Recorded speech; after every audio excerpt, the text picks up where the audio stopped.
صلى الله عليه وسلم خيركم من قرأ القرآن فأقرأه. قال رسول الله صلى الله عليه وسلم: عليكم بسنتي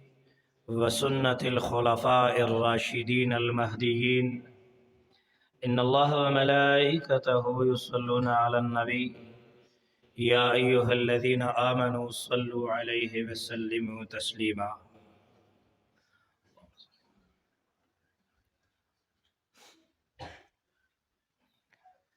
د مبارکی او د خوشحالی خبره ده چې نن تاسو په داسې عظیم الشان مجلس کې راجمع یې. یقین وساتئ، الله ګواه دی په دې خبره باندې چې داسې مجلسونه د رب العالمین خصوصي عطا او احسان دی. یعنی دا زمونږ خپل کمال نه دی. ډیرو خلکو ته به پته وه چې دلته نن دستاربندي ده، نن بم هغوی چرته په یو فضول کار کې اخته د دنیا په منډو ترړو کې به مصروفه او تر هغې پورې به په دې دنیا پسې منډې وایي چې ملک الموت ورله مخې له ورشي. کله چې مړ شي او په قبر د خزې ولګي، دا د دنیا مزې به تا ته بې مزې ولګي. خوله به دې بند شي، ورته سختې به قیزې ولګي. وظن انه الفراق والتفت الساق بالساق. یو ورځ به جدائی په نظر راشي او یو ورځ به په دې جماعتونو کې ستا اعلان وشي. اوازونه چې د بل د مرګي اورې، دغه شان به ته د خپل مرګي هم واورې. که ته نن هم په دې خیال باندې ناست یې چې تقریر دی او بیان دی، نو هیڅ فایده نشي حاصلېدی. او که ته په دې خیال ناست یې چې دا څوک راغلی دی او دی خو اوس هم ښکلی تقریر کوي، نو بیا هم فایده نه حاصلېږي. ښه، خو که ته په دې خیال ناست یې چې الله ټوله زندګي ستا په خفګان او نافرمانۍ کې تېره شوه، الله نن دا فقیر بنده که دې مجلس ته حاضر شوی دی، نو الله په دې خیال باندې حاضر دی چې د زړه نه توبه وباسم، د دل و دماغ لوښی مې همداسې کولاو کې ښودی دی. الله په دې مجلس کې تا نه بخښنه غواړم، د دې فقیر ملنګ بخښنه وکړه. نو دلته نه به ځان سره ډېر لوی خیر یوسې. او که په توجه باندې ناست دی او دا خبرې دې په کور کې خپلو زنانو ته ورسولې، یعنی اوس به په دې خبرو اترو کې د خور دپاره، د مور دپاره، د بچي دپاره، د پلار دپاره، د معاشرې دپاره، د دین دپاره، د اسلام دپاره، د قرآن د سربلندۍ دپاره اصول بیانېږي. هغه اصول به موږ د خپلې زندګۍ مقصد ګرځو او د هغې نه بعد به رب العالمین د رحم فیصلې رالیږي. او بیا د داسې علماء کرامو په مجلس کې رب العالمین تاسو ته د ناستې توفیق درکړه. ماشاءالله تاسو ورته لږ وګورئ، دا ټول قطار د علماو نه ډک دی، نوجوانان دي ماشاءالله. موږ خو میلمانه یو، د بار نه رالو، بیان به وشي، اوس به تاسو په ځان پوه هم نشئ، نیمه ګنټه به تېره شي او خبره ختم. د دوی خو تاسو سره عمر دی، دوی به تاسو له جمع درکوي، دوی به تاسو ته ترجمې کوي، دوی به تاسو ته درس و تدریس کوي، او دوی به ستاسو بچو ته قرآن بیانوي. د دوی په وجه به دلته په دې منبر باندې علما کینی. د دوی په وجه د دوی فکر له به الله وجود ورکوي، او د هغې د فکر په بدله کې به دلته په دې مسله باندې په روژه کې یو حافظ قرآن ودرېږي، هغه ټول قرآن وایي. ښه، دا د دې علماو برکات دي. زه وایم دوی سره مینه وکئ، الله به در سره مینه وکړي. د الله نبی محمد رسول الله فرمایي، چا عالم سره مینه وکړه، د ما سره مینه وکړه، چا ما سره مینه وکړه، د الله سره مینه وکړه، چا الله سره مینه وکړه، الله به په خپله ذمہوارۍ جنت ته داخل کړي. وزر د علم جوړ کا چې اسمان ته ورسیږي، حکمت سره اشنا شه چې لقمان ته ورسیږي، او علم منور دی، منور شولې، څومره بختورې چې وارث د پیغمبر شولې. تاسو ته د خپل ناستې مقصد معلوم شو؟ زمنګ د زندګۍ مقصد چې الله خوشاله شي، زمنګ د زندګۍ مقصد چې الله خوشاله شي. من دعا غواړو الله جنت راکا، الله عذاب نه مې وساته، الله د دنیا د رسوایی نه مې وساته. که موږ چېرته دا دعا شروع کړه چې الله ما په خپلو محبوبینو کې وشماره، الله ما ته خپله مینه خپل محبت را نصیب کا، رب العالمین به خوشاله شي. او چې کله الله خوشاله شي کنه، چې الله خوشاله شي، جنت د چا دی؟ زمونږ ساګانې د چا په قبضه کې دي؟ د ځمکې او د اسمانونو د خزانو مالک څوک دی؟ اوس دلته په دې ناسته باندې تاسو ځان سره لږ غونتې سوچ وکئ. سوال درته کومه، زما په خیال زه خو چې دې ګردنوا ماحول ته ګورم، زه یې داسې محسوسوم چې موږ نه زموږ الله ناراضه دی، موږ خپل الله خفه کړی دی. وګوره دا بازارونه په بے حیايي آباد دي، الله خفه کیږي. نوجوان د موبایل په بد نظرۍ کې مبتلا دی، الله خفه کیږي. کولاو مخ سر تور سر په بازار کې روانه ده، اے خورې الله خفه کیږي. داسې مه کوه، من خو په چغو چغو باندې ستړي شو، ته چې داسې د غفلت په خوب باندې وده شي، نو بل جنید بغدادي به څنګه پیدا کیږي، بل شان ورشا کشمیری به څنګه پیدا کیږي، بل حسین احمد مدنی به څنګه پیدا کیږي. اغله الله گاڑے ورکړې دي، ځان ته پکې غانې بجانې لګولې دي، الله خفه کوي لګیا دی. الله ورله توفیق ورکو نو بنگلې جوړ کړه، او پاغه بنگله کې غټ سکرین ولګو، د کور ټول خلک راجم دي، اعلانیه خپل الله خفه کوي لګیا دی. او بیا سبال راشي مونږ ته مولانا صاحب بالکل خودکشی ته جوړ شوی، ملاس می تنگ دی، بچی می یو بل سره بدزن دي، جګړې دي، پریشانۍ دي. ما ورته وی څه وجه ده د ساري مونځ ته اوچتېږي او که نه، کور کې څوک د قرآن تلاوت کوي او که نه، یاد می نشي چې د ساري مونځ ته اوچت شوی یم. د جومات ویران پروت دی. زه خو د دې خپلو ملګرو نه تپوس کوم که نه، 3 نمازیان دي. ښه مولانا صاحب ترجمه کوي، څومره تفسیرونه یې کتلي دي، 2 کسان ورته ناست دي. ورشه د ګانو بجانو پروګرامونه وګوره، په کټونو کې او کرسو کې ځای نشته دی، په ځمکه باندې ورته خلک ناست دي. کدا زمنګ معاشره منګ ناکام یو، کدا وړې ماشومې عزت لوټ کی بیا مړه کی کنا نو منګ ناکام یو. که په دې بازارونو کې پیغلی چې نه کوي چې په سر باندې د عزت صادر پکارو کنا، د دوی د عزت محافظ څوک دی؟ او کدا نوجوان نن په گیمونو کې ټیک ټاکو کې ډرامو فلمونو دغه نحوست کی ڈوب دے کنا، واپس شا دا بد نظری دا بے حیائی دے زمنگ دا رزقنا، زمنگ دا رشدونا، زمنگ دا مسلمانینا، زمنگ دا دین او اسلامنا. اے دا زمنگ دا دین او اسلام پلار کے دا خلق، دا غافل خلق خلل پیدا کئی. ما تو گو رئی زپدے نیم خپا چکم خلق پدی گناہونو کے مبتلا دی. زما پا خیال دوی زمنگ دا معشومان بچی چی تاسو ورطا پگڑی پا سر کڑے کنا، قاری سے محنت کڑے دے، اے دی معشومانو جوان برباد اول غواڑی کنا. بنگ سره مدرسه کې ډیر ذهین طالب علم ټول قرآن په یو ورځ باندې خپل استاد ته واورو. ما ته زما د استادانو ویل هغه ماشوم مدرسې له نه راسي. زما یې غرور سره دوستانه و، ما ورته ټلیفون وکړو، ما وی ډېر ذهین طالب علم دی خو مدرسې له نه راځي، بیمار دی، څه وجه کیدی شي. رب العالمین دی علماو ته یو درد نصیب کړی دی. ښه طالب علم چې کله د دوی نه په نیمه کې لاړ شي که نه او سبق پرېږدي نو دوی ډېر زیات خفه کېږي. ښه الله تعالی دې د دوی په عمر کې، علم کې، وخت، جان مال کې برکت واچي. دا فکر الله تعالی دوی ته نصیب کړی دی.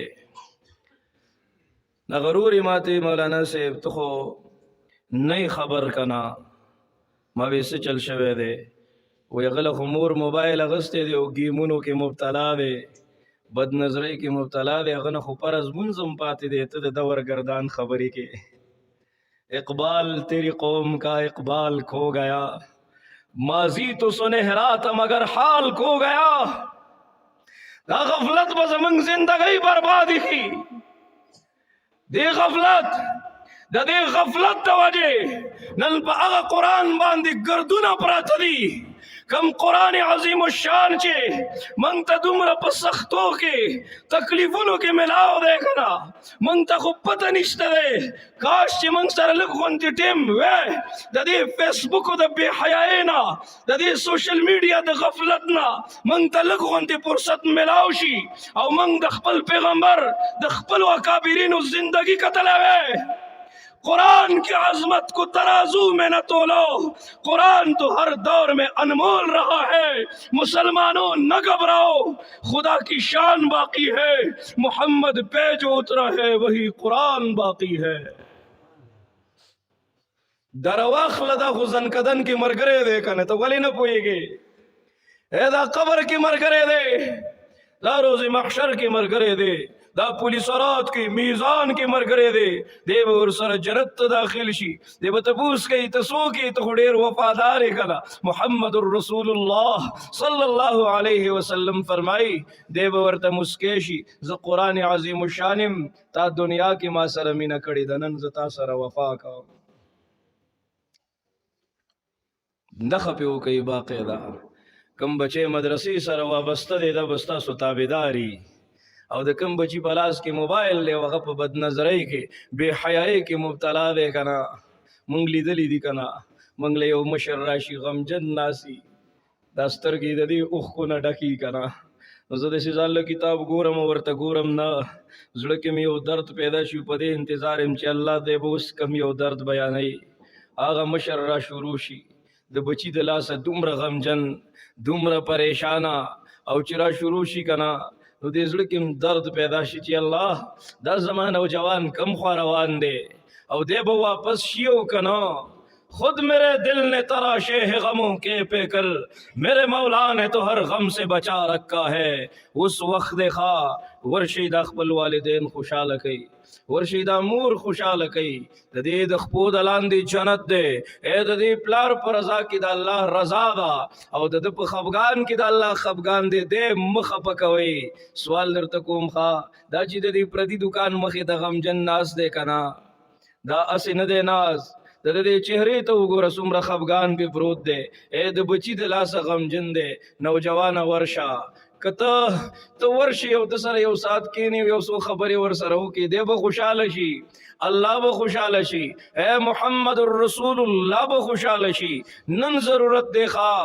نن ضرورت دی د دې زړونو دا ګردونه پاکول غواړي چرته نه پاک نظرونه را پیدا کوي هغه سترګې چې بد نظري نه کوي هغه لاسونه چې بل مسلمان ته تکلیف نه رسوي هغه خپې چې غلطو مجلسونو ته نه ځي اوس هم موږ اکثر داسې وګورو یو ملګری راولېږي که نه ما ته وایي مولانا صاحب په دې باندې بیان وکړه په دې باندې بیان وکړه چې دلته کښېنم د موضوعاتو دومره یو غټ لیسټ نو زړه کې مې درد پیدا شي چې الله زه کم غفلت د دې معاشرې بیان کړم نوجوان رانه د غفلت په دلدل کې په ټیک ټاکو کې او بې حیایۍ کې هغه انتها ته ورسېدو لوپټۍ په سر کړه د ښځو پېښې کوي لګیا دی او زویم دی به د ختم نبوت دفاع کوي زویم دی به د ناموس صحابه دفاع کوي زویم دی به د خور او لور د عزت او د لوپټۍ دفاع کوي هغه په پردو ودونو کې ګډېږي او خلک دې ویډیوګانې کوي د لایک په چکر کې د فالوور په چکر کې هغه دومره مخکې تللی دی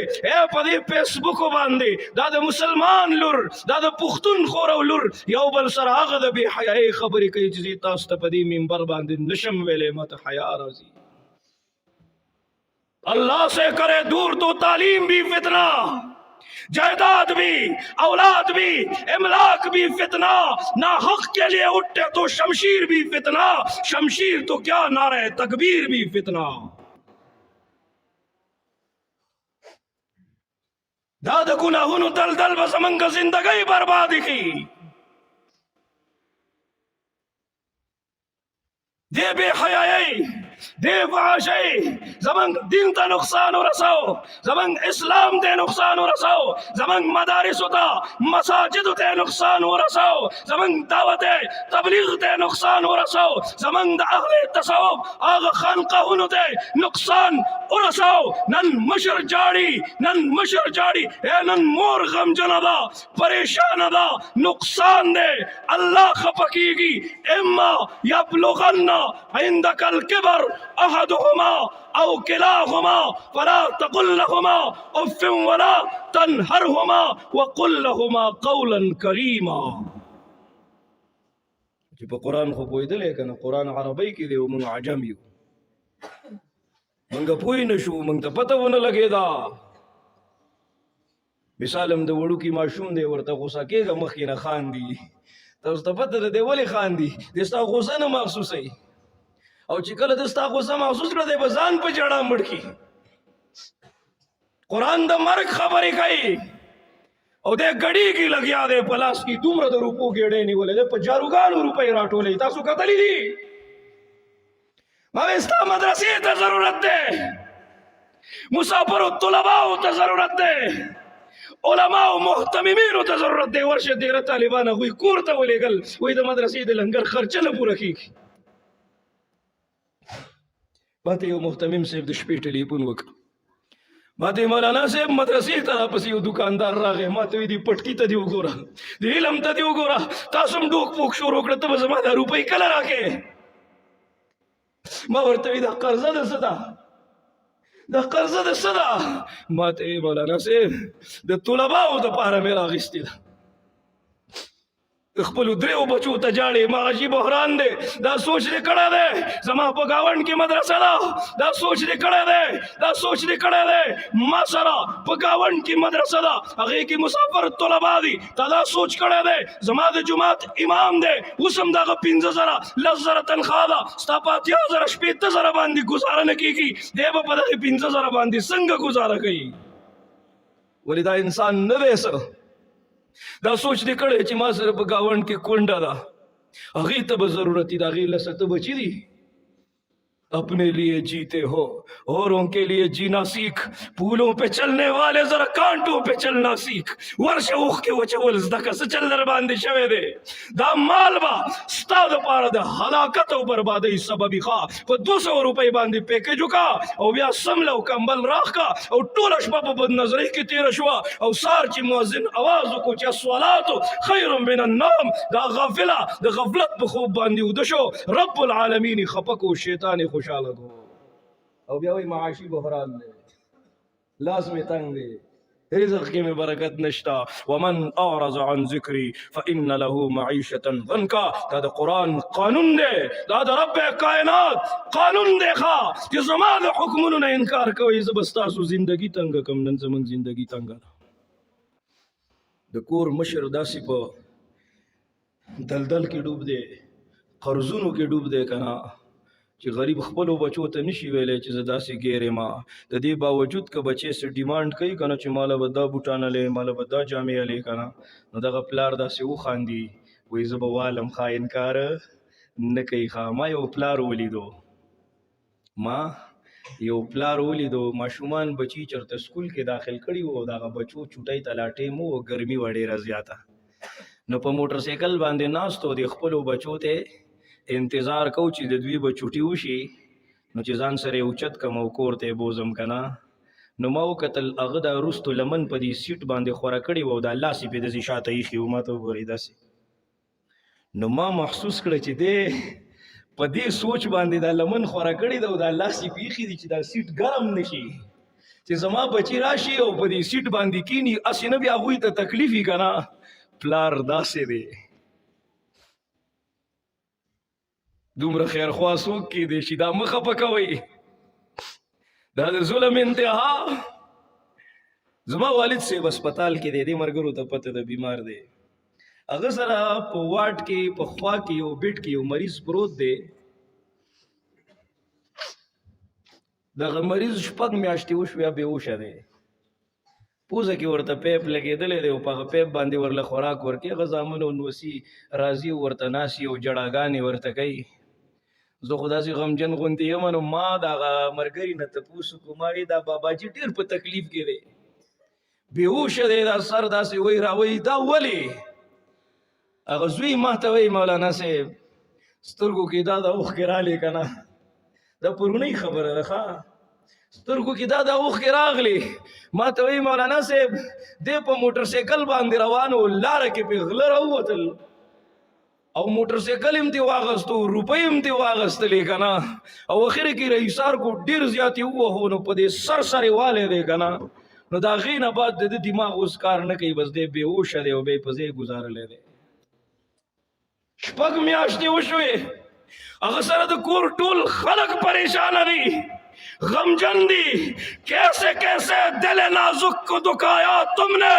خبر اس دن کی ہے کیا روز جزا بھول گئے وترى المجرمين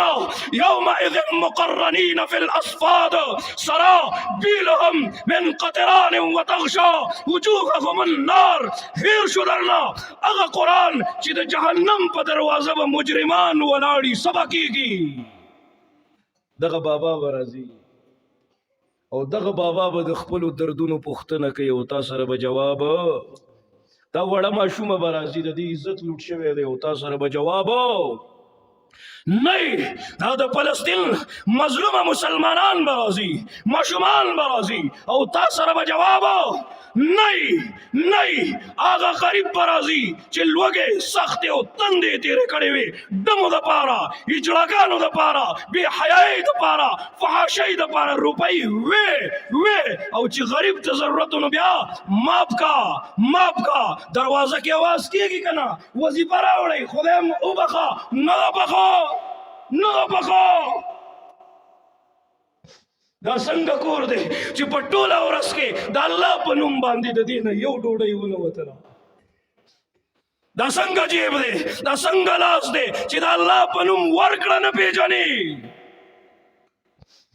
زما په مخ د بېوسۍ اوښکې لا وچې نه دي اختر هغه چاله ورشه چې څوک غم نه لري ته په محل دننه ناستې خوشحالیانې کوې لږ د محل نه را بهر شه جړاګانې ور داسې په لار روان وم یو پوډري و لکه پوډري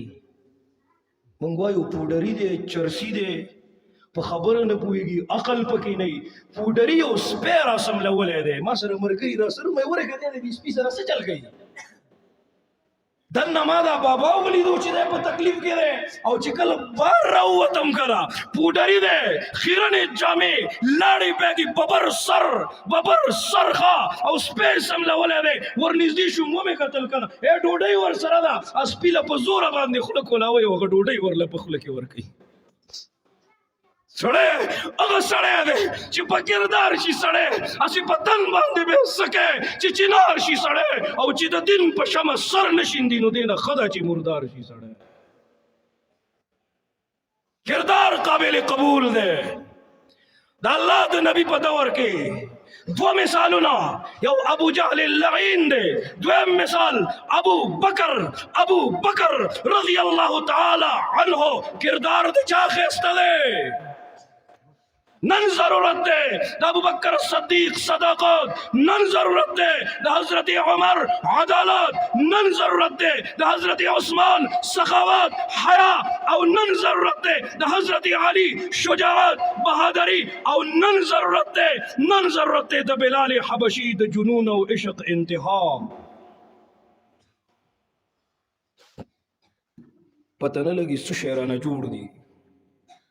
خبر را باندې اثر نه کوي قرآن ورته وایا اثر نه کوي تاسو خو د غرونو خلک یې کنه الله وایي وان منها لما يهبط من خشیت الله دا تیګه چې رارغړي دا کاڼی چې رارغړي دا ولې رارغړي خبرې من خشیت الله وایي دا ما نه یریږي کاڼی الله نه یریږي او ته نه یریږي سبا بله ورځ ملک الموت سره ملاقات دي څه به کوې ټول عمر دی په دې خیال واورې د تقریر دی په دې واوره او په دغې وباسه تقریر دی او بیان دی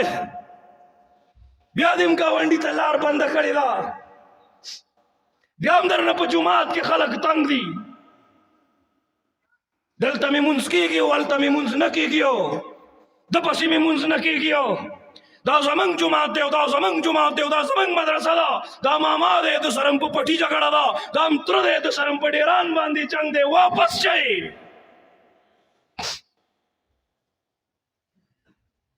کله چې مړ شي او په قبر د ښځې ولګي خوله به دې بند شي ورته سختې به قیزې ولګي که ته خان یې که نواب یې که قاضي ګوره سا به دې وځي بیا واپس کله راځي ستړی ستړی به په قبر کې سملي که دې عمر شي زر کاله خود به مري تورو خاورو لبځي سب ٹاٹ پڑا رہ جائے گا جب لاد چلے گا بنجارا یو ورځ به ستا دا کټ ستا د دې بنګلې د منځ نه اوچت شي نوجوان بچی دی غټ موبایل دی ورله په لاس کې ورکړی دی کولاو دی پرېښی دی چې ګرځه څه کې هغه کوه که د دین او اسلام جرړې ریبې نو ریبه که چېرته په غلطو مجلسونو کې کښېنې نو کښېنه دا بچی الله تعالی دې دپاره درکړی دی دا خو د الله امانت دی تا سره په دې امانت کې خیانت مه کوه مکو خیانات یا ایها الذین آمنوا قوا انفسکم واهلیکم نارا اے ایمان والو دی ورنا خپل ځانونه مساتئ خپل بچیم دی وساتئ اے دادا سی ور دی 3000 کاله بل شوی دی ښا او دادا سی ور دی جس آگ کا ایندھن انسا ہے اس آگ کا عالم کیا ہوگا د دې ور خشاک خلق دی وکاڼي دی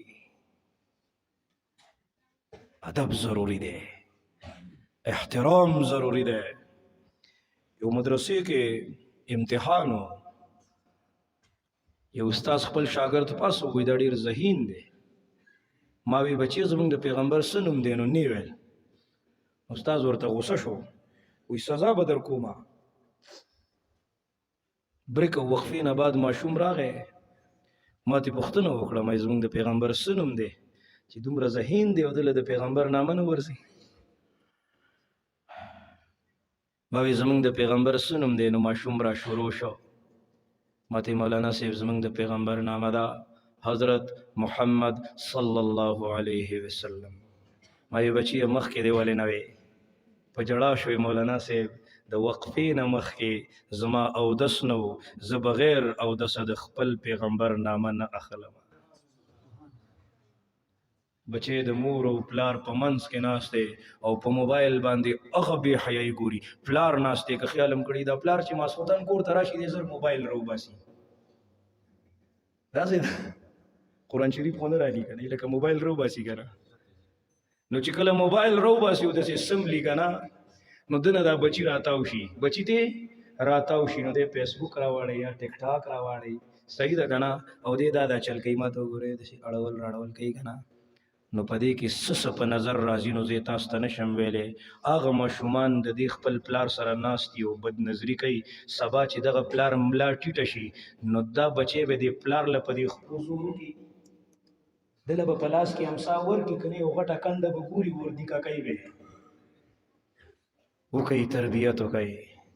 لخته په شنه کې تاویږي او چې کله دا وچه شي ہوتی تاوے نو بیا ماتی کی خواہ صبح کا بولا ہوا اگر شام کو واپس آ جائے تو اسے بولا ہوا نہیں کہتے دیر مشران داسی د خپلو بچو نه ځان خفه کړی مونږ ورته مینتې کوو مونږ استاد زوی دی خیر دی ناپویه دی نوجوان دی وینه یې ګرمه ده بله ورځ یې په یو ګاډي باندې شاته لیکلي وایي جوانی ہے دیوانی نو مونږ وایو دا ځواني لیونتوب دی خیر دی ته ورته لږ را نرم شه چې غل نه تخدي مل دې وتخدي نه دې زما قدر نه کوي احترام تاسو ته پته ده دا یو نه او دا خفګان نه دی د هغه ژوند برباد شو که نه هغه نورم بې حیایي نورم غلطو مجلسونو ته لاړو که ته بیا رضا شي بس هغه خو ځان برباد کړی دی که نه زما په یو ځای کې بیان یو نوجوان چا راوستو وایي مولانا صاحب دې تا سره ملاویږي ما وی بالکل راولئ چې کله یې راوستو نو هغه په خپله ګرځېدی نه شو هغه داسې یو کس په اوږه باندې دا لاس اچولی او دا بل یې د بل په اوږه اچولی او ځان پورې خپې راښکودي چې راوستو زه وله داسې راوچت شوم کیم نه ولو ما وی دا ولې مخ تک تور تښتېدلی غوښه پکې نشته تشه ډوکې او پوستکی یې پاتې دی ما ته مولانا صاحب ډاکټرانو راله بس میاشت نیمه ټیم راکړی دی ما سره دومره ټیم نشته ګردې مې فیل دي په ډایلیسس باندې یم او تلیسیمیا بیماری مې دا مې دا ولې ته دې کیفیت ته راورسېدې؟ ما ته مولانا صاحب نشو تماشو کې اخته شو. مور به غریبه راته په انتظار وه، غلطه سوسایټي، غلط ماحول، غلط مجلس رانه داسې جوړ کو، نشو باندې اخته شوم. اول خو صرف چرس او افیم او سګرټ وغیره و که نه، بیا مې غټې نشې شروع کړې، بیا را باندې هغه نشو اثر نه کولو، ها بیا مې ځان ته ستنې والې. تقریبا یو میاشت مخکې موږ د خپل یو رشته دار جنازه وکړه. د څومره ټیم تاسو ته پته ده، د 19 کالو نوجوانو آیسو کې اخته شوی و. آیسو کې ما د یو غټ ډاکټر سره په دې باندې خبرو کړه چې دا څه شی دی. ما ته مولانا صاحب دا داسې زهر قاتل سیز دی که نه چې په 6 میاشتو کې دننه انسان ختموي. زابل ورځ په لار باندې روان وم، د نشیان د 19 کالو داسې هلکان په دې روډونو باندې په دې ګندونو کې پراته دي که نه. ما ورته وی دا ولې په دې حالت کې ته پروت یې؟ د الله بنده مور به په انتظاري، د هغې به دویانې نه وي، هلته به که ښځه یي بچي به په انتظاري، هغوی ته به ضرورتي، د پلار به ملا ټیټه شوي، د هغه بوډاپې ته به د سهاري ضرورتي، هغې مور ته به د مینې محبت ضرورتي، د خدمت ضرورت به یو. تا دلته خپله ځواني برباده کړه، داسې ولې کې؟ الله دې لمبي اوچتې کړي د هغه خلکو، د هغه روزګارونو نه چې زما نسلونه یې برباد کړل، زما معاشره یې برباده کړله. ما ته وګورئ، علما ستاسو خیرخوا دي، دا کاریګر دي، دا کاریګر دي، د دغه ډیرانونو نه به یې راوچت کړي، د دغه بې حیایۍ د بازار نه به یې راوچت کړي، قرآن به ورله په لاس کې ورکړي او پګړۍ به ورته وتړي او په دې منبر به یې کښېنئ که نه؟ ولې نه منئ؟ نن هم غریب په 15,000 باندې ناست دی، په هغې کې هم ورسره کله د امیر صاحب نه لګي، کله ورسره د حاجي صاحب نه لګي. څوک وایي خپې کږې ایښي دي، څوک وایي په یو سایډ ولاړ دی، څوک وایي ویې خاندل، څوک وایي په موټرسایکل روان و، څوک وایي کوټې سر نه راټوپ کړل، څوک وایي لوټکي واړول. خدای ته وګورئ، غلبېل لوټۍ ته وایي تا کې 2 سوري دي. کاش چې موږ د خپل سوري خو لږ وشمارلې. मुँह देख लिया आईने में पर दाग न देखा सीने में, जी ऐसा लगाया जीने में मरने को मुसलमान भूल गए. खत्म कैदा नफरतना दा मनफी सोच, دا کمزور ذهن، دا د هوس نډک نظرونه، دا د هوس نډک نظرونه، دا د بغض نډک زړه، دا معاشره نه ده، دا د اسلام مزاج نه دی. د اسلام مزاج، د قرآن مزاج څه شی دی؟ الله ستا حکمونه به منم، الله د محمد رسول الله سرور کائنات په سنتو به خپله زندګي تیرو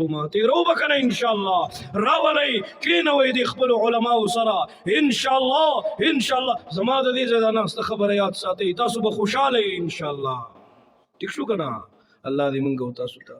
د عمل کولو توفیق را نصیب کړي. وصلی الله تعالی علی خیر.